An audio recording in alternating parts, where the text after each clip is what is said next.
নূরুস সামাওয়াতি ওয়াল আরজ, আল্লাহ হচ্ছেন আসমান এবং জমিনের নূর। সম্মানিত উপস্থিতি, তাহলে নূরের তৈরি ফেরেশতা। নূর এমন এক প্রকারের আলো যা চোখে দেখা যায় না। 2 নম্বর, যা মেশিনেও ধরা যায় না। কিছু আলো তো যেগুলো চোখে দেখা যায় না, মেশিনে ধরা পড়তেছে, ওই যে মোবাইলের ক্যামেরার, তারপরে হচ্ছে রিমোট কন্ট্রোলের। কিন্তু এক প্রকারের আলো নূর যা চোখেও দেখা যায় না, মেশিনেও ধরা পড়ে না। তাহলে আপনি বলবেন এটা কেমন কথা বললেন যে একটা জিনিস পৃথিবীতে আছে, চোখেও দেখব না, মেশিনেও ধরা পড়বে না। জি, আল্লাহর গায়েবের প্রত্যেকটা জিনিসের কিছু না কিছু আলামত আল্লাহ তার সৃষ্টিজীবের মধ্যে রেখে দিয়েছে। কিছু না কিছু আলামত আল্লাহ তার সৃষ্টিজীবের মধ্যে রেখে দিয়েছে। আল্লাহর এক ব্যতিক্রম সৃষ্টিজীব হচ্ছে কুকুর। কুকুর মানুষের চাইতে 10,000 গুণ বেশি ঘ্রাণ, নাক দিয়ে ঘ্রাণ নেওয়ার ক্ষমতা কুকুরের মানুষের চাইতে 10,000 গুণ। 100, 200, 500, 1000, 2000, 10,000 গুণ বেশি।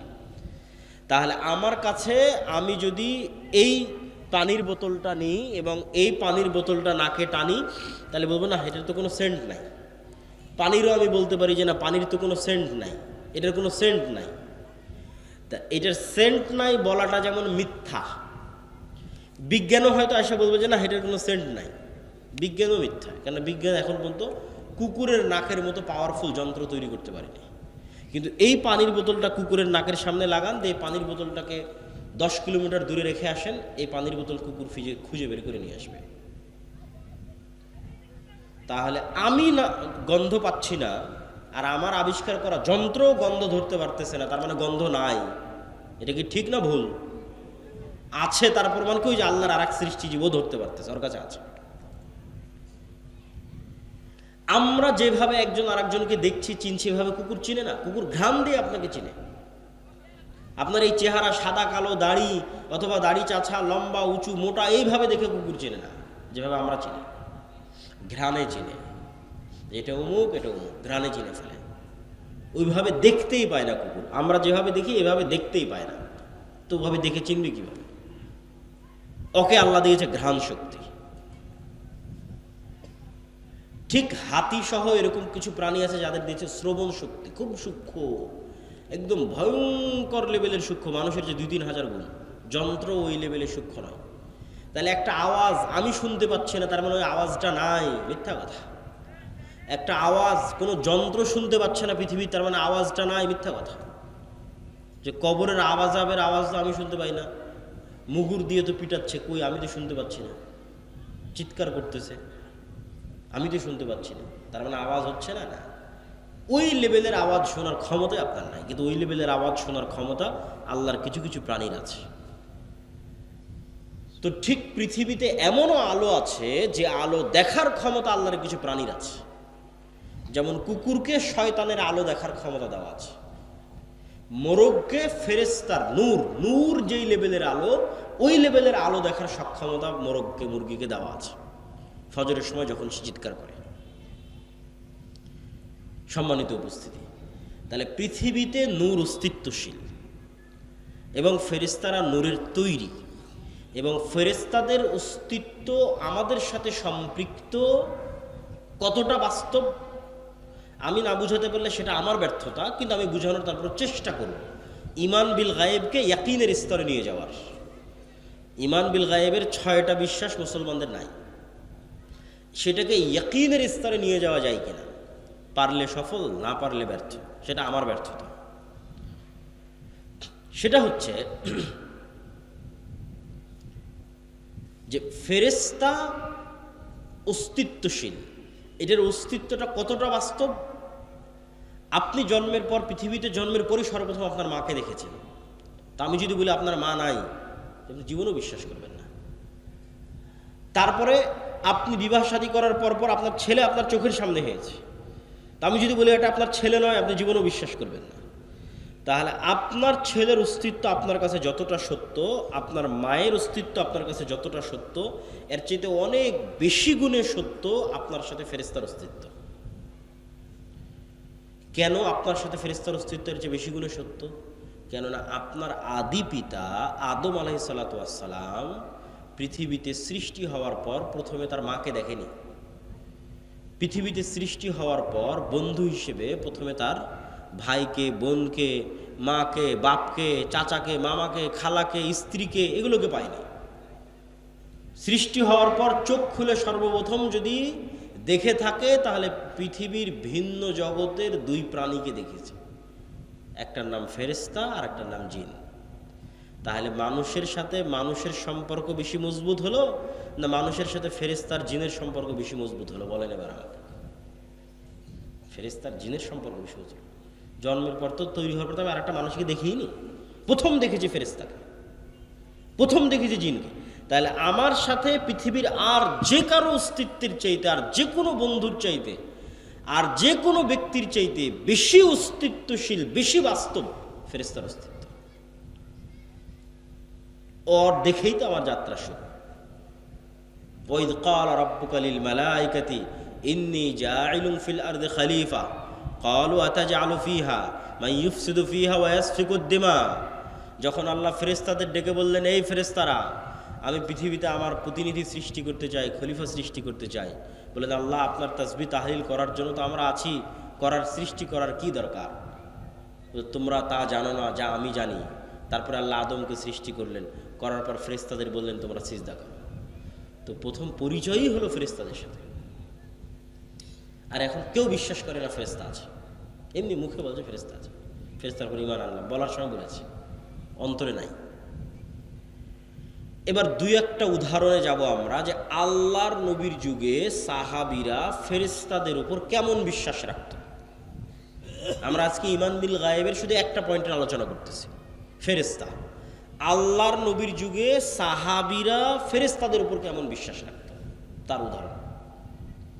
তবে তার আগে 2 মিনিট একটু গুরুত্বপূর্ণ জরুরি কথা, সেটা হচ্ছে আমরা যে মসজিদের আয়োজনে এখানে উপস্থিত হয়েছি, এই মসজিদটি একটি নির্মাণাধীন মসজিদ এবং আমাকে যেভাবে বলা হয়েছে যে ছাদ অথবা কোনো একটা জায়গায় গিয়ে কাজ আটকে আছে। তো আপনারা যারা এখানে উপস্থিত হয়েছেন সকলের প্রতি দত্ত আহ্বান থাকবে যে পরকালের আল্লাহ সুবহানাহু তাআলার দরবারে আপনাদের যে ব্যাংক অ্যাকাউন্ট ওপেন করা আছে, যেটাতে লাভের মাত্রার কোনো পার্সেন্টেজের কোনো সীমা নাই, বরং বাড়তেই থাকবে, বাড়তেই থাকবে, বাড়তেই থাকবে, এবং যেটা দিয়ে কিয়ামতের মাঠের অসংখ্য বিপদ থেকে বাঁচা যাবে। কোথাও ইবাদতের কমতি থাকলে সেটা কাভার দেওয়া যাবে, ব্যাকআপ দেওয়া যাবে, কোথাও গুনাহ থাকলে সেটার কাফফারায় ব্যাকআপ দেওয়া যাবে, কোথাও কোনো মানুষের হক নষ্ট হয়ে থাকলে সেটার কাফফারায় ব্যাকআপ দেওয়া যাবে। কিয়ামতের মাঠে যেহেতু কোনো মুদ্রা টাকা পয়সা থাকবে না, সেহেতু আগে থেকেই টাকা পয়সা পাঠিয়ে রাখা ভালো। তো আগে থেকে টাকা পয়সা পাঠানো থাকলে এবং আল্লাহ সেগুলোকে বাড়াতে থাকলে কিয়ামতের মাঠে বিপদের সময় এই পাঠানো টাকাগুলো কাজে লাগবে। ঠিক দুনিয়াতে যেমন জমানো টাকা বিপদের সময় কাজে লাগে, কিয়ামতের মাঠে জমানো টাকা বিপদের সময় কাজে লাগবে। তো কেউ যদি স্বেচ্ছাসেবকেরা থাকে, যদি যায়, আপনারা সহযোগিতা করবেন। আমরা আমাদের বক্তব্য সামনে আগাই। মুহাম্মদ সাল্লাল্লাহু আলাইহি ওয়াসাল্লামের যুগে সাহাবীদের বিশ্বাস ফেরেশতার উপরে। খুব মজার মজার কয়েকটা ঘটনা আপনাদের সামনে বলবো, যেই ঘটনাগুলো একটা আরেকটার সাথে কানেক্ট করলে আপনি দেখবেন যে ফেরেশতা চরিত্র সাহাবীদের সামনে কেমন ছিল আর আমাদের সামনে কেমন। মজার মজার কয়েকটা ঘটনা। সাদ বিন মুআজ নামে এক বিখ্যাত সাহাবী, আউস এবং খাজরাজ গোত্রের নেতা, আনসারী সাহাবী, খন্দকের যুদ্ধে শহীদ হয়েছে। রাসূল সাল্লাল্লাহু আলাইহি সাল্লাম বলছে সাদ বিন মুআজের জানাজায় ৭০,০০০ ফেরেশতা অংশগ্রহণ করেছে। জাবের রাদিয়াল্লাহু তাআলা আনহু উহুদের যুদ্ধে শহীদ হয়েছেন। জাবের রাদিয়াল্লাহু তাআলার পিতা। তো জাবের রাদিয়াল্লাহু তাআলা আনহু যখন তার পিতার মৃত্যুতে কাঁদছেন, তখন রাসূল সাল্লাল্লাহু আলাইহি সাল্লাম বলছেন, জাবের তুমি কাঁদছো, তোমার পিতার লাশ এই মুহূর্তে ফেরেশতারা ঘিরে রেখেছে, ছায়া দিয়ে রেখেছে, তুমি কাঁদিও না। হানজালা রাদিয়াল্লাহু তাআলা আনহু শহীদ হয়েছেন। তো হানজালা রাদিয়াল্লাহু তাআলা আনহু বাসর ঘর থেকে বের হয়ে গিয়ে যুদ্ধে অংশগ্রহণ করেছিলেন। তো সাহাবীরা তাকে ফরজ গোসল দেওয়ার জন্য গোসল দিবেন। রাসূল সাল্লাল্লাহু আলাইহি সাল্লাম বলছে হানজালাকে গোসল দেওয়ার দরকার নেই, এই জন্য যে অলরেডি ফেরেশতারা তাকে গোসল দিয়ে ফেলেছে, ইতিমধ্যেই ফেরেশতারা তাকে গোসল দিয়ে ফেলেছে। এগুলো সব রাসূল সাল্লাল্লাহু আলাইহি ওয়াসাল্লামের জীবদ্দশায় সাহাবীদের উপস্থিতিতে পরস্পরের কথায় কিভাবে ফেরেশতাদের কথাটা আসতেছে সেটার কিছু উদাহরণ। আব্দুর রহমান বিন আউফ রাদিয়াল্লাহু তাআলা আনহু বলছে যে আমি যুদ্ধ করছি, তো আমার দুই পাশে দুইজন সাদা পোশাকধারী ব্যক্তি খুব ভয়ঙ্করভাবে যুদ্ধ করতেছে। আমি এদের কোনোদিন মদিনাতে আগেও কোনোদিন দেখিনি, পরেও কোনোদিন দেখিনি। তো রাসূল সাল্লাল্লাহু আলাইহি ওয়াসাল্লামকে এই ঘটনা জানালে রাসূল সাল্লাল্লাহু আলাইহি ওয়াসাল্লাম বললেন, এরা ছিল জিবরাইল এবং মিকাইল, যুদ্ধ করার জন্য এসেছে। এক সাহাবী এক মুশরিককে আঘাত করার জন্য যুদ্ধের মাঠে তাকে তাড়া করতেছেন। আমি সংক্ষেপে বলে যাচ্ছি, শুধু বাংলা সংক্ষেপে বলতেছি। তাড়া করতেছেন, তো অদৃশ্য থেকে আওয়াজ আসলো, আকদিম ইয়া হাইজুম। আওয়াজ আসার পর এবার সাহাবী যখন তাকে হামলা করতে যাবে, তো দেখে ওই ব্যক্তি আগেই উল্টে পড়ে আছে এবং তার ক্ষত স্থান থেকে রক্ত বের হচ্ছে, আহত স্থান থেকে। সাহাবী এই ঘটনা রাসূল সাল্লাল্লাহু আলাইহি সাল্লামকে বললে আল্লাহর নবী বললেন, এটা তৃতীয় আসমান থেকে আসা ফেরেশতার আক্রমণ ছিল। এই ফেরেশতা তৃতীয় আসমান থেকে এসেছিল, তৃতীয় আসমান থেকে আসা ফেরেশতার আক্রমণ। খন্দকের যুদ্ধ থেকে রাসূল সাল্লাল্লাহু আলাইহি সাল্লাম যখন খন্দকের যুদ্ধে বিশাল ঝড় হয়ে মক্কার কাফের মুশরিকরা সব পালিয়ে গেছে, 10,000 সেনাবাহিনী 1 মাস যাবৎ মদিনা ঘেরাও করে রেখেছিল। তা আল্লাহর নবী মনে করেছে যুদ্ধ শেষ, তারা তো চলে গেছে। উনি বাড়িতে এসে অস্ত্র রেখে 1 মাসে প্রচুর টেনশন গেছে, তার উপরে প্রচুর পরিশ্রম গেছে, খাদ্যের সংকট, যোগাযোগ বিচ্ছিন্ন, কষ্ট, পেটে পাথর বেঁধে রাখার যে ঘটনাগুলো সেগুলো এখনকার। তো রাসূল সাল্লাল্লাহু আলাইহি ওয়াসাল্লাম অস্ত্র রেখে গোসল করতে গেছে। অস্ত্র বলতে তরবারি, তীর ধনুক। তো আয়েশা রাদিয়াল্লাহু তাআলা আনহা বলছেন, জিবরাইল এসে রাসূল সাল্লাল্লাহু আলাইহি ওয়াসাল্লামকে বলছে যে আপনি অস্ত্র রেখে দিয়েছেন, আমরা তো রাখিনি, তো তোমরা কেন রাখনি? তো বানু কুরাইজা, বানু কায়নুকা, বানু নযীর এই 3টে ইহুদি গোত্র যুদ্ধ চলা অবস্থায় আল্লাহর নবীর সাথে গাদ্দারি করেছে, অথচ এরা লিখিত চুক্তি করেছিল যে এরা গাদ্দারি করবে না, পক্ষে থাকবে। তো জিবরাইল বলছে এই সমস্ত গাদ্দারদের বিচার না করা পর্যন্ত যুদ্ধ শেষ হয়নি, আপনি এখনই বের হন, যুদ্ধ এখনো শেষ হয়নি। মক্কার কাফের মুশরিকরা চলে গেছে, কিন্তু এই গাদ্দারদেরও বিচার করতে হবে। ঠিক আছে, মুহাম্মদ সাল্লাল্লাহু আলাইহি ওয়াসাল্লাম বের হলেন সাহাবীদের সঙ্গে। এবার আনাস রাদিয়াল্লাহু তাআলা আনহু থেকে বর্ণিত, তিনি বলেন যে আমরা যখন বানু কুরাইজা, বানু কায়নুকা, বানু নযীর গোত্রের দিকে আমাদের অভিযান পরিচালনা করার জন্য রওনা দিচ্ছি, তখন আমাদের আগে আগে আমরা উড়ন্ত ধুলা দেখতে পাচ্ছি, যে উড়ন্ত ধুলা জিবরাইলের অশ্বারোহী বাহিনীর উড়ন্ত ধুলা। আল্লাহু আকবার। সহিহ হাদিস, যে আনাস রাদিয়াল্লাহু তাআলা আনহু বলছেন আমরা আমাদের আগে উড়ন্ত ধুলা দেখছি, যে উড়ন্ত ধুলা জিবরাইলের অশ্বারোহী বাহিনীর উড়ন্ত ধুলা। একদিন রাসূলুল্লাহ সাল্লাল্লাহু আলাইহি ওয়াসাল্লাম বসে আছেন, একজন অপরিচিত ব্যক্তি হঠাৎ করে, আমি কিন্তু স্বেচ্ছাসেবক ভাইদের আহ্বান জানাবো যে আপনাদের যদি দানের কোনো পরিকল্পনা থাকে সেটা কিন্তু এখনই করে ফেলতে হবে, আমার বলার কথা কিন্তু হয়ে গেছে। তো একদিন রাসূলুল্লাহ সাল্লাল্লাহু আলাইহি ওয়াসাল্লাম বসে আছেন, একজন অপরিচিত ব্যক্তি মসজিদের মধ্যে প্রবেশ করেছে। ওমর রাদিয়াল্লাহু তাআলা আনহু বলছেন যে আমরা তাকে মদিনায় আগেও কোনোদিন দেখিনি, পরেও কোনোদিন দেখিনি, আর তার শরীরে সফরের কোনো আলামত নাই। আর এটা বিমানের সফর নয়, মরুভূমির সফর। আমি বিমানে ঢাকা থেকে এসে এখন আপনার এখানে পৌঁছেছি, তারপরেও একটু ঘামের আলামত আছে, একটু খাবার খেয়েছি বা কোথাও চলেছি তার একটু ময়লা লাগার আলামত আছে, সফরে যে আছি তার আলামত আছে বিমানে সফর করার পর। আর ওই যুগের সফর মরুভূমির সফর, ঘোড়ায় হবে, উঠে হবে। তো এসে আল্লাহ নবীকে জিজ্ঞেস করছে ঈমান কাকে বলে, ইসলাম কাকে বলে, ইহসান কাকে বলে, কিয়ামত কখন হবে। সব উত্তর দেওয়ার পর আল্লাহর নবী বলছে জানো এটা কে ছিল? তো বলে না। তো বলে এটা জিবরাইল ছিল, তোমাদেরকে দিন শিখানোর জন্য এসেছিল। রাসূল সাল্লাল্লাহু আলাইহি ওয়াসাল্লাম বলতেছে আজকে আমার বাড়িতে জিবরাইল আসেনি। কেন আসেনি? তাহলে একটা ছবি থাকার কারণে। রাসূল সাল্লাল্লাহু আলাইহি ওয়াসাল্লাম বলতেছে যে আমাকে জিবরাইল বারবার মিসওয়াক করতে বলে, কেন আমার মুখের গন্ধে জিবরাইলের কষ্ট হয়। রাসূল সাল্লাল্লাহু আলাইহি ওয়াসাল্লাম বলতেছে তোমরা মসজিদে পেঁয়াজ এবং রসুন খেয়ে যেও না, কেননা পেঁয়াজ এবং রসুনের গন্ধে ফেরেশতাদের কষ্ট হয়। আপনি এগুলো সবগুলোকে যদি একদিনের চিত্র কল্পনা করেন, যে একদিনের চিত্র মনে করেন একদিনে এগুলো ঘটতেছে, তাহলে এবার বলেন যে খালিদ ইবনুল ওয়ালিদ, আমর ইবনুল আস এরা যখন যুদ্ধ করতে গেছে রোমান এবং পারস্যদের বিরুদ্ধে, যখন রোমান পারস্যের ক্ষমতা এদের চেয়ে বেশি, তো এরা দুনিয়াবী শক্তি দিয়ে বিজয় অর্জন করবে এই আশায় যুদ্ধ করতে গেছে, না আল্লাহ সাহায্য করবে এই আশায় যুদ্ধ করতে গেছে? আল্লাহ সাহায্য করবে। চোখের সামনে দেখেছে ফেরেশতা যুদ্ধ করতেছে। স্বচক্ষে দেখেছে। আল্লাহ কোরআনে বলেছেন 5,000 ফেরেশতা অবতীর্ণ করেছি, 3,000 অবতীর্ণ করেছি, 1,000 অবতীর্ণ করেছি। বদর, উহুদ, খন্দক, হুনাইনের যুদ্ধে আল্লাহ ফেরেশতা অবতীর্ণ করেছে। কোরআনের আয়াত সাহাবীদের চাক্ষুষ চোখে দেখা যে ফেরেশতারা যুদ্ধ করতেছে। আর যার ইমানই দুর্বল ফেরেশতার অস্তিত্বের উপর, আল্লাহর শক্তি এবং ক্ষমতার উপর, পরকালের উপর, সে চিন্তা করবে যে না, আমাকে মন্দির পাহারা দিয়ে ক্ষমতায় যেতে হবে। আর যদি ঈমান বিল গায়েব মজবুত থাকে তাহলে কোনোদিন সে আদর্শে কম্প্রোমাইজ করবে না। তাতে ক্ষমতা আসুক আর যাক, কেননা সে জানে যে মূল ক্ষমতা কার হাতে? আল্লাহর হাতে। এবং ফেরেশতার ওপর যদি ঈমান মজবুত থাকে, আল্লাহর ওপর যদি ঈমান মজবুত থাকে, এগুলো তখন সে বুঝবে। দেখেন রাসূল সাল্লাল্লাহু আলাইহি ওয়াসাল্লাম কি বলছে, যে দাজ্জাল 40 দিন পৃথিবীতে থাকবে। পৃথিবীর এমন কোনো শহর নাই, বন্দর নাই, নগর নাই যেখানে দাজ্জাল প্রবেশ করবে না। কিন্তু মক্কা এবং মদিনায় দাজ্জাল প্রবেশ করতে পারবে না। তো মক্কা এবং মদিনায় দাজ্জাল প্রবেশ করার চেষ্টা করবে না? করবে না? করবে না?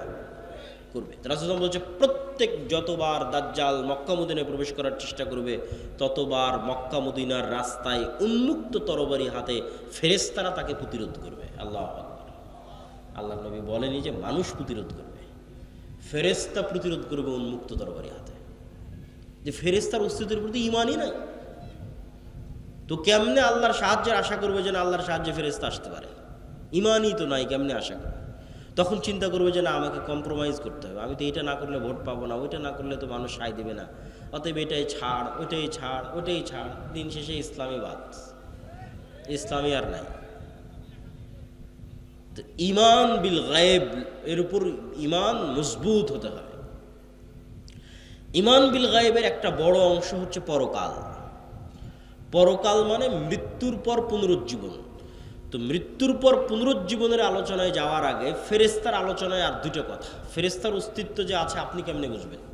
ঠিক আছে ভাই, মানলাম, বিশ্বাস করলাম আপনার কথা আব্দুল্লাহ ভাই, যে নূর চোখে দেখি না, তাও নূর আছে পৃথিবীতে, আমার সাথে ফেরেশতা আছে, আমাদের এখানে সবার সাথে ফেরেশতা আছে, বিশ্বাস করলাম। কিন্তু তাও বাস্তব, ইন প্র্যাকটিক্যাল লাইফ, লিয়াতমাইন্না কলবি, অন্তরের প্রশান্তির জন্য বিশ্বাস, বাস্তবে পরীক্ষা করে দেখতে চাই ফেরেশতা আছে কিনা। তো বাস্তবে ফেরেশতার অস্তিত্ব বোঝার একটা পরীক্ষা দিয়ে যায়, যাতে আপনি বুঝতে পারেন যে হ্যাঁ ফেরেশতা আছে। তো আমাদের যখন এসএসসি এবং এইচএসসি পরীক্ষা থাকতো, সকাল 8টা 10টার মধ্যে পরীক্ষার হলে ঢুকতে হবে, ওইটার যে একটা টেনশন বা একটা তাড়া কাজ করতো, ঠিক যদি কারো ফ্লাইট থাকে, প্লেন থাকে, বিমান থাকে, ট্রেন থাকে, তাহলে ওইটা ধরার জন্য যে ব্রেনে তাড়া কাজ করে, নিয়তের মজবুতি কাজ করে, আপনি একদিন ওই রকম নিয়ত করবেন যে আজকে ফজরে উঠব। বেশি দিন করতে বলিনি, একদিন, আজকে রাতে করতে পারেন। কীরকম নিয়ত? ঠিক বিমানে ফ্লাইটের টিকিট থাকলে যেরকম নিয়ত করেন, পরীক্ষা থাকলে যেরকম নিয়ত করেন, ট্রেনের টিকিট থাকলে যেরকম নিয়ত করেন, ওই রকম নিয়ত যেন আজকে ফজরের 5টার সময় আজান দিবে, ফজরের সালাতে 5টার সময় উঠতেই হবে, নিয়ত শক্ত করবেন। এমনি ওই মনে করলাম যে ফজরে উঠবো, চলো ফোনে অ্যালার্ম দিই, ওটার কথা বলিনি। ফোনে তো অ্যালার্ম দেওয়া লাগবে না, কেননা পৃথিবীতে কারা আছে? কারা আছে? ফেরেশতা আছে, তো ফোনে কেন অ্যালার্ম দেবেন? মানুষকে কেন বলবেন যে আব্দুর রহমান জিহাদি সাহেব আমাকে ফজরে ডেকে দিয়েন? কেন ফজরে তুলে দেওয়ার জন্য কে আছে? ফেরেশতা আছে। ফেরেশতা তো পৃথিবীতে আছে, মানুষকে কেন বলতে যাবেন যে আমাকে ফজরের বেলা উঠিয়ে দিবেন? ফেরেশতা উঠিয়ে দেবে। এটা আপনি বাস্তবে প্র্যাকটিক্যাল পরীক্ষা করবেন যে ফেরেশতা আপনাকে উঠিয়ে দিচ্ছে কিনা, আপনি উঠতে পারছেন কিনা। কোনো মানুষকেও বলার দরকার নাই যে আমাকে ফজরে উঠাতে হবে, কোনো মোবাইলে অ্যালার্মের দরকার নাই যে আমাকে ফজরে উঠাতে হবে। তারপরে আপনি শক্ত নিয়তে ঘুমিয়ে যান এবং ঠিক রাসূল সাল্লাল্লাহু আলাইহি ওয়াসাল্লামের সুন্নাত অনুযায়ী ঘুমিয়ে যান। তো রাসূল সাল্লাল্লাহু কি বলছে? যে আপনার মাথার কাছে একজন ফেরেশতা পাহারাদার অবস্থায় থাকবে ফজর পর্যন্ত। তাহলে এখন আপনাকে ফজরে উঠিয়ে দেওয়ার দায়িত্ব ফেরেশতার। আল্লাহ সুবহানাহু ওয়া তাআলা এভাবেই পৃথিবী সেট করে রেখেছে। তো কেমনে আপনাকে ঘুম থেকে উঠিয়ে দেবে সে জানে। এখন মশার কামড়ে উঠিয়ে দিবে, না ঝাপটা আওয়াজে উঠিয়ে দিবে, না আপনার বাচ্চা কাদার মাধ্যমে উঠিয়ে দিবে, না কিসের মাধ্যমে উঠাবে, সেটা ফেরেশতার দায়িত্ব। না কোনো দিন ফজরের আজান আপনার কানে ঢোকে না, আজকে ঠিকই ফজরের আজান কানে ঢুকে গেছে। কেন ফজরের আজান কানে ঢুকতে বাধা হয়ে থাকতো কে? শয়তান। কে বাধা হয়ে থাকতো?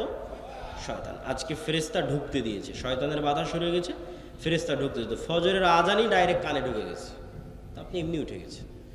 কোনো না কোনো ওয়ে ব্যবহার করে আপনি ইমান বিল গায়েবের বিশ্বাসের মজবুতির মাত্রা যত উঁচু লেভেলে যাবে, গায়েবের অস্তিত্বের প্রমাণ তত বাস্তবে ফিল করবেন।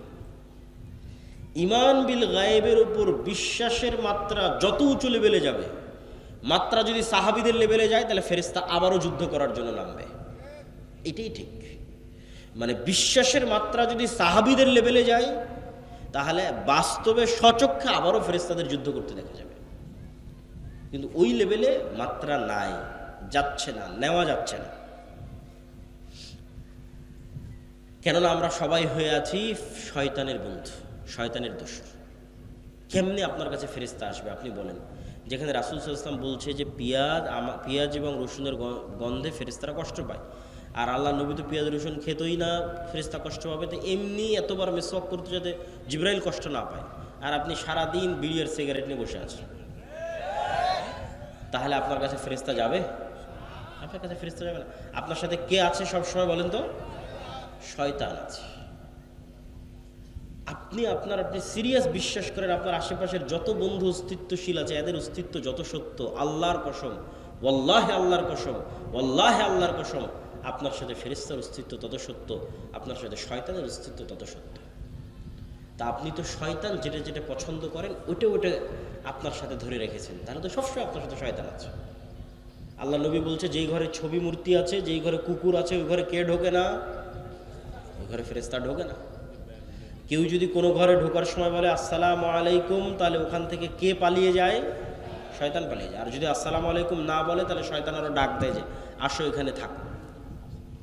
তাহলে আপনার কাজের মাধ্যমে আপনি কাকে বন্ধু বানিয়ে রেখেছেন আপনি ভালো জানেন। ফেরেশতারা পবিত্রতা পছন্দ করে। কোনো একটা মানুষ যদি অজু ভাঙলেই উজু করে এরকমও যদি কোনো মানুষ পৃথিবীতে থাকে, তাহলে ওই মানুষ দুনিয়াতে থাকা অবস্থায় ফেরেশতাদের মতো স্বভাব অবলম্বন করতেছে, আছে দুনিয়াতে কিন্তু আসলে ফেরেশতা। কেননা ফেরেশতারা যেমন সবসময় পবিত্র ও পবিত্র। আর একজন পেশাব থেকে যত্ন নেয় না, কোথায় দাঁড়িয়ে পেশাব করছে, কোথায় পেশাব নিয়ে পানি নিচ্ছে না, তাহলে ওর সাথে সবসময় কি আছে? শয়তান। তাহলে ও কীভাবে হেদায়েত প্রাপ্ত হবে? আর ওর আন্দোলন মিছিলে আর কীভাবে আল্লাহর সাহায্য নেমে আসবে? আর ওর ভোটে কীভাবে আর ইসলাম বিজয় হবে? গায়েবের মদদ ছাড়া, কেন এটা আল্লাহর দিন, গায়েবের মদদ, অদৃশ্যের সাহায্য ছাড়া ইসলামের বিজয় সম্ভব নয়। দুনিয়ার লজিকে মুসা আলাইহিস সালাম কোনোদিন ফেরাউনের উপর বিজয় লাভ করবে না, সম্ভব নয়। গাজার মানুষের চেয়ে দুর্বল ছিল মুসা আলাইহিস সালাম, দুনিয়ার লজিকে বিজয় সম্ভব নয়। কিন্তু মুসার বিজয় সম্ভব হয়েছে আল্লাহর শক্তিতে, আল্লাহর ক্ষমতায়। পৃথিবীর সব নবী রাসূল যুগে যুগে যা হয়েছে সব আল্লাহর সাহায্য, আল্লাহর শক্তি, আল্লাহর ক্ষমতা, আল্লাহ তার ফেরেশতাদের সাহায্য করেছে। আর তাদের ইমানের মাত্রা ওই লেভেলে ছিল। তো ইমান বিল গায়েবের আরেকটা অংশ যেটা একটু না বললেই নয়, সেটা হচ্ছে পরকাল। এই পরকালের কথাটুকু বলে আমরা বক্তব্যের শেষের দিকে যাব। পরকাল মানে মৃত্যুর পর জীবিত হওয়া। আপনারা কোনোদিন দেখেছেন কোনো মৃত মানুষকে জীবিত হতে? একটু কথা বলেন, কোনো মৃত মানুষকে জীবিত হতে দেখেছেন? দেখেন। এখন যদি কোনো মৃত মানুষ কবর থেকে উঠে আসে বিশ্বাস করবেন? বিশ্বাস করবেন না, মনে হয় অবিশ্বাস। আচ্ছা, আজ থেকে 100 বছর আগে যদি আপনাকে বলা হতো যে আপনার কথা আপনি এখানে বলবেন, আমেরিকায় শোনা যাবে, বিশ্বাস করতেন? বিশ্বাস করতেন না। ওমর রাদিয়াল্লাহু তাআলা আনহুর বিষয়ে একটা রেওয়ায়েত পাওয়া যায় যে উনি মসজিদে নববীর মেম্বারে বসে আওয়াজ দিয়েছেন, যুদ্ধের মাঠে গিয়ে সে আওয়াজ শোনা গেছে। ইরাকে, সিরিয়ায় যুদ্ধের মাঠে আওয়াজ শোনা গেছে। তো এরকম যদি কেউ বলতো যে না এখানে আওয়াজ দিব, আমেরিকায় শোনা যাবে, বুয়া কথা কোত্থেকে বলে, বিশ্বাস অসম্ভব। তো বিজ্ঞানের মাধ্যমে আমি মনে করি আমার এই ধারণা ভুল হতে পারে, সায়েন্স অ্যান্ড টেকনোলজির মাধ্যমে আল্লাহ গায়েবের পর্দাগুলোকে সরিয়ে দিচ্ছে। বহুদিন যাবত এগুলো সব গায়েব ছিল, এই গায়েবের পর্দাগুলো সরে যাচ্ছে। কিয়ামত যত নিকটে আসবে গায়েবের পর্দা তত দ্রুত সরতে থাকবে। গায়েবের পর্দা সরতে সরতে সরতে সরতে কোন লেভেলে যাবে জানেন? পৃথিবীর সবচেয়ে বড় গায়েব যে মৃত মানুষ জীবিত হবে, এটাও মানুষ সচক্ষে দেখবে। এই দুনিয়াতে মানুষ সচক্ষে দেখবে যে মৃত মানুষ জীবিত হচ্ছে। কিয়ামত হওয়ার আগে, আমি কিয়ামত হওয়ার পরের কথা বলিনি। গায়েবের পর্দা অলরেডি সরা শুরু হয়ে গেছে। তো এই গায়েবের পর্দা সরতে সরতে সরতে সরতে সরতে সরতে সরতে সরতে ওই জায়গায় গিয়ে ঠেকবে যে মানুষ দেখবে মৃত মানুষ জীবিত হচ্ছে। তো মৃত মানুষকে জীবিত করা আল্লাহ ডাল ভাত করার পরেই কিয়ামত দিবেন। মৃত মানুষ জীবিত হওয়া এটা গায়েব, আপনার কাছে ইম্পসিবল মনে হচ্ছে, কিন্তু পৃথিবীতে এটা আল্লাহ সুবহানাহু ওয়া তাআলা ডাল ভাত করে দেবেন। এই জন্য আগেও কয়েকবার এটাকে ডাল ভাত করা আছে। কিভাবে? এমনি তো ঈসা আলাইহিস সালাম আসার আগে বিভিন্ন ঘটনাক্রমে অসংখ্য মানুষকে মৃত্যুর পর জীবিত করা আছে, অসংখ্য মানুষকে। প্রথমে ইব্রাহিম আলাইহিস সালাম বলল বিশ্বাস হয় না যে মরা মানুষ জীবিত হতে পারে, বিশ্বাস আছে কিন্তু ইয়াকিন হয় না, ইতমিনান নাই। আল্লাহ বললো 4টে পাখি নিয়ে আসো, জবাই করো, 4টে পাহাড়ে দাও, নাম ধরে ডাকো। জবাই করলো, 4টে পাহাড়ে দিল, নাম ধরে ডাকলো, উড়ে আসলো। ঠিকই তো, মরা পাখি জীবিত হয়ে গেল। বিশ্বাস করলো। এক নবী এক গ্রামের পাশ দিয়ে যাচ্ছে, পুরো গ্রাম বিরান গোরস্থান হয়ে গেছে, সব মানুষ মরে শেষ, সাফ। নবী বলছে যে এই মরা বিরান গ্রামকে আল্লাহ কিভাবে জীবিত করবে, মনে মনে বলছে। তো আল্লাহ ওই নবীকে ইনস্ট্যান্ট মৃত্যু দিয়েছে 100 বছর। 100 বছর পর নবীকে জীবিত করেছে। নবীকে জিজ্ঞেস করছে তুমি বলো কতদিন মৃত অবস্থায় ছিলাম। মুসা আলাইহিস সালাতু ওয়াস সালামকে বানী ইসরাঈলের বলল লান নারাল্লাহ হাত্তা লান নুমিনা বিকা হাত্তা নারাল্লাহ জাহরাতান, আমরা ততক্ষণ পর্যন্ত ঈমান আনয়ন করব না আল্লাহকে যতক্ষণ না দেখব। মুসা আলাইহিস সালাম 70 জনকে নিয়ে তুর পাহাড়ে গেল, আল্লাহর তাজাল্লিতে সবগুলো স্পট ডেড, ইনস্ট্যান্ট মরে গেছে। মুসা আলাইহিস সালাম আল্লাহর কাছে দোয়া করলো সুম্মা বা'আসনাকুম মিন বা'দি মাউতিকুম, তোমাদের মৃত্যুর পর তোমাদের পুনরায় জীবিত করে দিলাম। তারপর আসহাবে কাহফের ঘটনা, 309 বছর প্রায় মৃত, কিন্তু মানুষ দেখলে মনে করবে জীবিত। আর এবার ঈসা আলাইহিস সালাম, মৃতকে জীবিত করা ডাল ভাত। ঈসা আলাইহিস সালাম মৃতকে জীবিত করা, ঠিক আপনি বাড়িতে যেমন ডাল আর ভাত। ঈসা আলাইহিস সালাম যে কোনো একটা মাটি নিবে, আল্লাহ কোরআনে বলেছে, কোরআন আছে, যে কোনো একটা মাটি নিবে, মাটি নিয়ে বিসমিল্লাহ, মাটিতে ফু দিবে, জীবন্ত পাখি হয়ে আকাশে উড়ে যাবে। বলেন আল্লাহু আকবার। রাত দিন উনি মানুষকে করে দেখিয়েছে। কবরের পাশে যাবে মৃত মানুষ, বিইজনিল্লাহ, আল্লাহর আদেশে জীবিত হয়ে যাবে, মানুষ জীবিত হয়ে যাবে। অন্ধ মানুষ বিসমিল্লাহ বিইজনিল্লাহ, আল্লাহর আদেশে চক্ষুষ্মান হয়ে যাবে, চক্ষুষ্মান হয়ে যাবে। তাহলে ঈসা আলাইহিস সালামের হাতে মৃতকে জীবিত করা ছিল এক প্রকার আপনার বাড়িতে যেমন আপনি ডাল এবং ভাত রান্না করেন, এটা যেমন ইজি, ঠিক তেমন ইজি। এবার গায়েবের পর্দা খুলতে খুলতে খুলতে খুলতে কিয়ামতের পূর্ব মুহূর্তে আসবে দাজ্জাল। দাজ্জালকে আল্লাহ এই ক্ষমতা দিয়ে দিবে।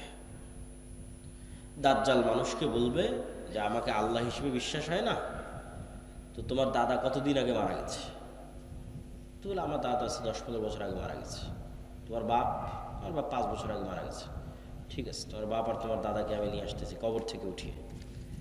এবং বাস্তব সত্য কবর থেকে জীবিত উঠে তার বাপ এবং দাদা তার সামনে এসে হাজির হয়ে যাবে। তো আজ থেকে 100 বছর আগে, ঠিক আপনার কাছে যেমন কোনো মানুষের 100 বছর আগে মারা যাওয়া কোনো মানুষকে যদি বলেন আমার এখন কথা ডাইরেক্ট আমেরিকায় শোনা যাচ্ছে, তো ইম্পসিবল। তো ঠিক আজ থেকে জানি না, হয়তো কাল পরশুর মধ্যে হতে পারে, কেন কিয়ামতের ঘটনার কোনো সময়সীমা কেউ জানে না, 500 বছরের মধ্যে হতে পারে। মানুষ দেখবে যে তার বাপ দাদা, তার আত্মীয় স্বজন, মৃত আত্মীয় স্বজন কবর থেকে জীবিত অবস্থায় উঠে আসতেছে। তো কিয়ামত ঘটার আগেই মৃত ব্যক্তিকে জীবিত করাকে ডাল ভাত বানিয়ে দেওয়া হবে মানুষের হাত দিয়ে। তাহলে আল্লাহ পারবে না মানুষকে জীবিত করতে? কি বলে? আরে একবার ঈসা আলাইহিস সালাম মৃতকে জীবিত করেছে, আর একবার দাজ্জাল মৃতকে জীবিত করবে, মানুষ মৃত মানুষকে জীবিত করবে। আল্লাহ পারবেন না মৃতকে জীবিত করতে? এই জন্য বলছি যে এগুলো গায়েবের পর্দা উন্মোচন হয়ে যাচ্ছে। আপনার কথায় আমার কথা এখন আমেরিকায় শোনা যাচ্ছে, আর আল্লাহ শুনতে পাচ্ছেন না। আমার কথা অটোমেটিক সব রেকর্ড হয়ে থেকে যাচ্ছে, লাইভ হয়ে থেকে যাচ্ছে, দেখা যাচ্ছে, আর আল্লাহ সুবহানাহু ওয়া তাআলা পারবেন না। আমার ফিঙ্গারপ্রিন্ট দিয়ে মানুষ আমাকে অপরাধী হিসেবে ধরে ফেলতেছে, কারো ফিঙ্গারপ্রিন্টের সাথে মিলে না। আমি এখানে যদি এখন ছাপ দিয়ে চলে যাই, তাহলে এখানে যে আমি ছাপ দিয়েছিলাম এটা, এরপরে যদি কেউ ছাপ না দেয়, কালকে এটা ফরেন্সিক রিপোর্ট করলে বের হয়ে যাবে যে ওই আবদুল্লাহর পাসপোর্টও এখানে ছাপ দিয়েছিল। তাহলে হাতের মধ্যে এমন কি আছে, যদি আল্লাহ কিয়ামতের মাঠে যদি বলে যে হ্যাঁ এই হাত কথা বলো, এগুলো সবগুলোর মধ্যে সেভ হয়ে আছে। কোনো কিছু পৃথিবী থেকে হারায় না, কোনো কিছু হারাচ্ছে না। হিসাব আল্লাহ সুবহানাহু ওয়া তাআলার হিসাব নেওয়া এবং পুনরায় পরকাল বাস্তবায়ন করা এত সহজ, এত বাস্তব। সম্মানিত উপস্থিতি, তাহলে ঈমান বিল গায়ব যখনই আপনি বিশ্বাস করে নেবেন যে হ্যাঁ পরকাল ঘটবে, না ঘটে গেছে, মরবো না, মরে গেছি, তাহলে এবার জীবনের সিদ্ধান্ত নেওয়া সহজ হবে। যে কোনো ইসলামী দল যখন মনে করে নেবে যে না আমরা সবাই শহীদ হয়ে গেছি, আমরা সবাই মারা গেছি, কেন এই জীবনের তো কোনো মূল্য নাই ইসলামের দৃষ্টিতে। আল্লাহ, মৃত্যু মানে আল্লাহর সাথে সাক্ষাৎ। তো যখনই আপনি পরকালকে অতীত ধরে নেবেন, তখন আপনার সব সিদ্ধান্ত দেখবেন সঠিক সিদ্ধান্ত নিচ্ছেন, বিজয় দ্রুত আসতেছে। আর যখন ধরে নেবেন না এই দুনিয়ায় সব কিছু, দুনিয়াতেই আমার সব কিছু করে শেষ করতে হবে, তাহলে আর এই ইসলামের বিজয়ও আপনার হাত দিয়ে সম্ভব নয়, আর আপনার বাস্তব জীবনেও আপনি সাকসেসফুল হতে পারবেন না। অতএব বস্তুবাদী দুনিয়ামুখী জীবন বাদ দিয়ে পরকালমুখী, মৃত্যুর পর আবার জীবিত হবেন, হিসাব নেওয়া হবে, এই চিন্তা, ফেরেশতা আছে, ফেরেশতা আপনাকে সহযোগিতা করতেছে, ফেরেশতার সাথে বন্ধুত্ব, ফেরেশতার অস্তিত্বের প্রতি গভীর অবিচল আস্থা, ফেরেশতাকে দেখতেও পেয়ে যেতে পারে। আপনার ইমান বিল গায়েব বাড়তে থাকলে ওরকম হয়েও যেতে পারে, অস্বাভাবিক কিছু নয়। সম্মানিত উপস্থিতি, বক্তব্যের শেষের দিকে এসে কয়েকটা জরুরি কথা। আল জামিয়া সালাফিয়া আর দাওয়া ইলাল্লাহ, মাসিক আল ইতিসাম, মাকতাবাতুস সালাফ, এগুলোর নাম আপনারা কখনো শুনেছেন কি না, শোনেন কি না জানি না। হয়তো এমনি দাওয়াত দেন, বক্তব্য দিতে আসি, চলে যায়। এই যে আজকে এসেছি, আবার কবে আসবো কোনো গ্যারেন্টি আছে? বলেন, আছে?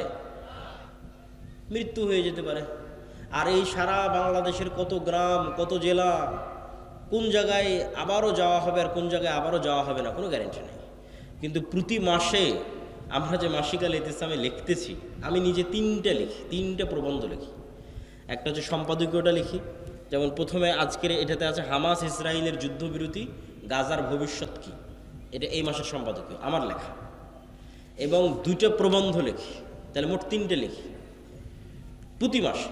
তাহলে আমি এখানে আর আসতে পারি আর না পারি, এখানকার কোনো মানুষ যদি নিয়মিত মাসিক আল ইতিসাম নেয়, তাহলে ওর কাছে আমার নিয়মিত কথা যাচ্ছে না, যাচ্ছে না? নিয়মিত আমার কথা যাচ্ছে। আর যদি মনে করেন আজকেই বক্তব্য দিয়ে শেষ, আর 5 বছরে আমিও আসলাম না, আপনার সাথে আমার আর দেখাও হলো না, আপনাকে আর দাওয়াতও দিতে পারলাম না। তো এই জন্য আমাদের লেখনীকে, আমাদের অন্য আর যে কার্যক্রমগুলো আছে, যেমন দাওয়া ইলাল্লাহর কাজ কি, মক্তব, এত বলি সুমন ভাইকে, মনিরকে, যে এইভাবে নয়, দাওয়াতি কাজের মাধ্যমে প্রোগ্রাম করতে হবে, কিন্তু বুঝাতে পারি না। হয়তো আমার ব্যর্থতা, এই জন্য বুঝাতে পারি না। আমরা আলহামদুলিল্লাহ অন্যান্য জায়গায় সফল হয়েছি, সফল কাম হয়েছি। আমাদের গাইবান্ধা জেলায় মক্তব চলতেছে, আরও বহু জেলায়, সারা বাংলাদেশে 600 মক্তব ট্রেনিং প্রাপ্ত। ট্রেনিং প্রাপ্ত মানে এই সমস্ত 600 মক্তবের শিক্ষকেরা জামিয়া সালাফে ডাঙ্গিপাড়াতে ফ্রি থাকা, খাওয়া এবং যাতায়াত খরচ, এবং ওই 600টা মক্তবের ছাত্রের ফ্রি বই, ছাত্রছাত্রীর কতগুলো জিনিস একটা আর একটার সাথে যুক্ত হলো, 600। এই 600টা মক্তবের ক্ষেত্রে এই সবগুলো জিনিস ঘটেছে।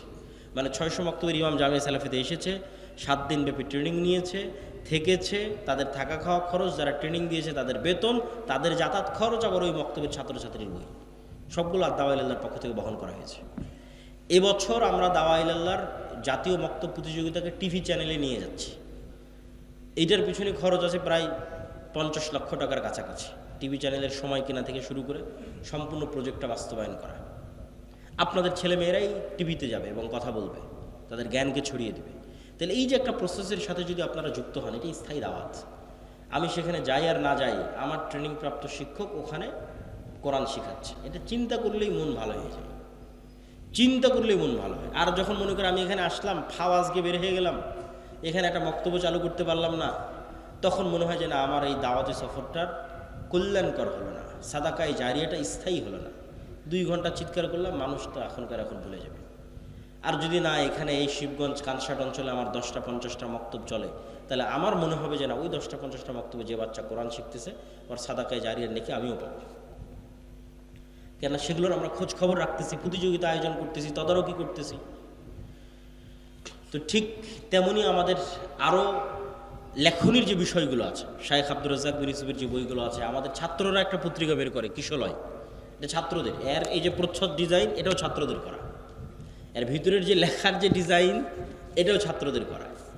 এটা কোনো স্টাফ, বেতনভুক্ত কোনো স্টাফ দিয়ে করা নয়, ছাত্ররাই করে। তো এইগুলো যদি আপনারা না দেখেন, না শোনেন, শাইখ আব্দুর রাজ্জাক বিন ইউসুফের সালাতের বই, দোয়ার বই, আমাদের মিন্নাতুল বাড়ি, এগুলো আপনাদের মূল্যায়ন করতে হবে। 3 নম্বর যে বিষয়টা, সেটি হচ্ছে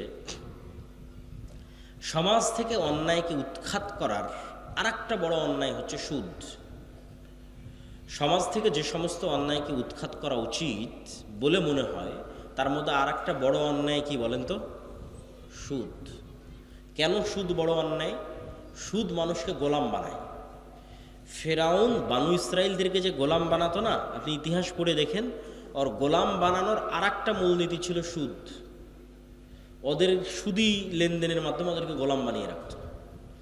আল্লাহ নবী যখন মদিনায় যায়, তখন মদিনায় সুদি কারবারির সবচেয়ে বড় ব্যবসা ইহুদিদের। তা আল্লাহ নবী খুব ভালোভাবে জানে যে অর্থনীতি যদি কন্ট্রোল না করা যায়, দেশ কন্ট্রোল করা সম্ভব নয়। তাহলে এদের সুদি অর্থনীতির যে বেড়াজাল আছে, এটা ভেঙে চূর্ণ বিচূর্ণ করতে হবে, নাহলে আমি দেশ কন্ট্রোল করতে পারবো না। তো আজকে পৃথিবী এমন একটা সিচুয়েশনে চলে গেছে, কোনো ক্যাশ টাকা নাই। ইংল্যান্ডে আমি 1 বছর থেকে দেখে এসেছি, আমেরিকার লোকজন যারা গেছে তাদের সাথে কথা হয়, ক্যাশ টাকা বলে পৃথিবীতে আর কিছু নাই। মানে প্রত্যেক ক্যাশ টাকার বিপরীতে লোন আছে। এখনো বাংলাদেশে ওই সিচুয়েশন তৈরি হয়নি। এখনো বাংলাদেশে ক্যাশ টাকা আছে। এখন এরকম সিচুয়েশন হয়নি যে আমার পকেটে 1000 টাকা আছে, তাই 1000 টাকার বিপরীতে লোন আছে, এটা না, এখনো হয়নি। এখনো সুযোগ আছে। তো বাংলাদেশে কর্জে হাসানার মাধ্যমে সুদের বিরুদ্ধে লড়াই করা, এবং আরেকটা জিনিস মাথায় রাখতে হবে কর্জে হাসানা এবং সুদের ক্ষেত্রে, যেটা বলে আমার বক্তব্য শেষের দিকে চলে যাব, সেটা হচ্ছে যে ইসলামী ব্যাংকের মাধ্যমে সুদকে উৎখাত করা কেন সম্ভব হচ্ছে না? কেননা কেউ গোড়ায় হাত দেয়নি। গোড়া কি? গোড়ায় হাত দেওয়া আসলে কঠিনও, এই জন্য কেউ হাত দিতেও চায় না। গোড়া কি? গোড়া হচ্ছে আধুনিক কনভেনশনাল যে ব্যাংকিং সিস্টেম আছে, তারা আপনাকে লোন নেওয়ার জন্য উৎসাহিত করতেছে। যেমন বিকাশের বিজ্ঞপ্তি চলতেছে যে কোনো প্রকার ডকুমেন্টস ছাড়াই শুধু বিকাশ অ্যাকাউন্টের বিপরীতে 50,000 টাকা লোন পাওয়া যাবে। তো ক্রেডিট কার্ড মানুষ ইউজ করুক, এটার জন্য মানুষকে উৎসাহিত করা হচ্ছে, মানুষ লোন নিক এটার জন্য উৎসাহিত করা হচ্ছে। তাহলে যেখানে লোন নেওয়াকেই উৎসাহিত করা হবে, সেখানে আপনি ওই প্রতিযোগিতার সাথে ইসলামী ব্যাংক প্রতিষ্ঠা করতে পারবেন না। কেননা ইসলামী অর্থনীতির মূল ভিত্তি হচ্ছে লোন বিমুখতা। কেমন লোন বিমুখতা?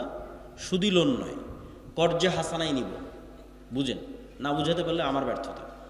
সুদি লোন নয়, কর্জে হাসানাই নিব।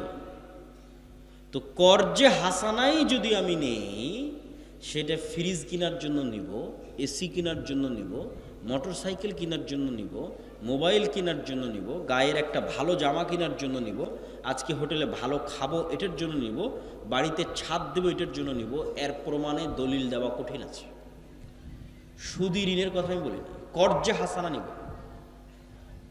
কর্জে হাসানাই নিব, কিন্তু এসি, ফ্রিজ, মোটর সাইকেল, বাড়ির ছাদ, মানে এমন কাজ যা না করলে আমি মরে যাবো এরকম নয়। এইরকম কাজের জন্য কর্জে হাসানা নেওয়া যাবে, আর দলিল দেওয়া কঠিন আছে। বিলাসী পণ্য ক্রয়ের জন্য অথবা বিলাসিতার জন্য, মাটির বাড়ি আছে, এটাকে ভেঙে পাকা বাড়ি বানাতে হবে, অন কাইন্ড অফ বিলাসিতা। বিলাসিতার জন্য সুদি লোন বহু পরে, কর্জে হাসানা নেওয়া যাবে কিনা এটা জায়েজ প্রমাণ করা কঠিন আছে। ইসলাম লোন বিমুখ দিন। সবসময় লোন থেকে বাঁচতে বলা হয়েছে। কখন লোন নিবা? যখন অ্যাক্সিডেন্ট করে অপারেশন করতে হবে, টাকা নাই তখন। কখন লোন নিবা? বেটির বিয়ে দিতে পারতেছি না, ছেলে মেয়েকে পড়াশোনা করাতে পারতেছি না, তখন কর্জে হাসানা জায়েজ আছে। তাহলে কর্জে হাসানা দিয়ে আপনি মোটর সাইকেল কিনবেন, এসি কিনবেন, ফ্রিজ কিনবেন, সেটাই প্রমাণ করা কঠিন। শুধু লোন দিয়ে তো বহু দূরের কথা। তাহলে মূলনীতিতেই ভুল। তাহলে কনভেনশনাল ব্যাংক আপনাকে বলছে আসো আমার কাছে লোন নিয়ে তুমি গাড়ি নাও, তাহলে ইসলামী ব্যাংক যদি বলে যে না আমিও ওই একই সার্ভিস দিব, পারবে না, ওইটা তখন ইসলামী ব্যাংক হবে না। ইসলামী ব্যাংক মানেই হচ্ছে না তুমি বিলাসী পণ্যে লোন নিতে পারবে না। ইসলামী অর্থনীতি মানেই তুমি বিলাসী পণ্যে লোন নিতে পারবে, কর্জে হাসানা নিতে পারবে না। তুমি কর্জে হাসানা নিতে পারো বিপদে পড়ে, অথবা ব্যবসার জন্য, হয় ইনভেস্টমেন্ট আর না হয় বিপদে পড়ে কর্জে হাসানা। আর যে অবস্থায় আছো অল্পে তুষ্ট থাকো, ধৈর্য ধারণ করো। ব্যবসায় ইনভেস্ট করার জন্য কর্জে হাসানা নিতে হবে। এসি নিবে এই জন্য কর্জে হাসানা না, অল্পে তুষ্ট থাকো। ফ্যান চলতেছে, ফ্যান নাই, হাত পাখা দিয়ে বাতাস করে এর উপর তুষ্ট থাকো। নিজের ইনকাম দিয়ে, লোন ছাড়া, নিজের ইনকাম দিয়ে যেদিন সামর্থ্য হবে তোমার এসি কেনার সেদিন কিনবা, তোমার কেনার ফ্যান হবে সেদিন কিনবা। এটা হলো ইসলামের মূলনীতি। তো যাক, আমাদের কর্জা হাসানা একটা কার্যক্রম আমরা শুরু করেছি। এইটাতে যেমন আমরা কর্জা হাসানা দিচ্ছি এবং আমরা ওই সিস্টেমে দিচ্ছি, হয় বিপদগ্রস্ত না হয় ব্যবসায় ইনভেস্ট, এই দুইটা ক্যাটাগরি ছাড়া কর্জা হাসানা নাই। পাশাপাশি যে সমস্ত মানুষ ব্যাংকে টাকা রাখে কিন্তু সেখান থেকে বেনিফিট চায় না, তাদেরকে আমরা উৎসাহিত করতেছি যে আমাদের এই ফান্ডে আপনারা টাকা জমা রাখেন, যেটা আপনি যখন চাইবেন তখন ফেরত নিতে পারবেন। এবং আলহামদুলিল্লাহ অসংখ্য মানুষ এটাতে অংশগ্রহণও করতেছে। তো কর্জা হাসানা প্রজেক্ট, দাওয়াইল্লাহর মক্তব প্রজেক্ট এবং আল জামিয়া সালাফিয়া এবং বিশেষ করে আগামী 6-7 নভেম্বরের সালাফি কনফারেন্স, মাসিক আল ইতিসাম এবং আমাদের বই পুস্তক, ফিলিস্তিনের উপর বই আছে, রিজিকের উপর বই আছে, এগুলোকে গুরুত্ব দেওয়ার উদাত্ত আহ্বান জানিয়ে আজকের সংক্ষিপ্ত বক্তব্য এখানেই শেষ করছি। ওয়াখির দাওয়ানা আনিল হামদুলিল্লাহি রাব্বিল আলামিন। বইগুলো স্টেজেই পাওয়া যাবে। শায়েখ ইসকন দিয়ে হইচই করবেন।